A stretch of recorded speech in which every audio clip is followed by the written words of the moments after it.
them out. Meanwhile, there are new questions today surrounding how much the public knew, or should have known, about the government's financial bailout of the insurance giant AIG. A bailout paid with billions of tax dollars over and over again. Well, there are new documents out, and they indicate the New York Federal Reserve tried to keep the deal extremely secret.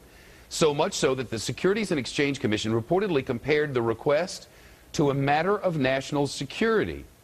You'll recall back in late 2008, the government started bailing out AIG and ultimately gave the ailing firm $170 billion of our money. Some congressmen are now facing raising a red flag. The California Republican Congressman Issa said today, and I quote, "It has become alarmingly clear that public disclosure was the last thing on the minds of the government officials charged with protecting the taxpayers' interests." The Securities and Exchange Commission, or the SEC spokesman, declined to comment on any of this. With us now, Fox News senior judicial analyst Judge Andrew Napolitano. It sounds as if, I mean, if you're just casually looking at it, and that's all I've done. Right. It sounds as if they want to do something, but they don't want anybody to know about it because they know it would infuriate everyone. Well, correct. Now, I read the emails that Congressman Issa received and published. Anybody could read them.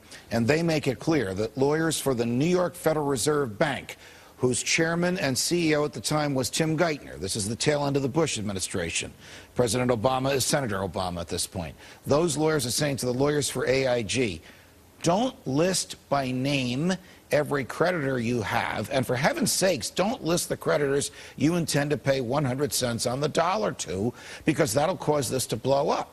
Who was that creditor that they didn't want listed who would receive 100 cents on the dollar? Goldman Sachs. Who was the immediate past chair of Goldman Sachs? The then Treasury Secretary. And his name was?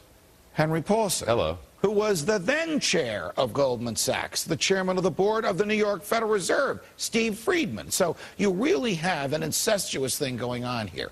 Whose rules would have been violated by not revealing the name Goldman Sachs and the intention to pay them 100 cents on the dollar? The SEC.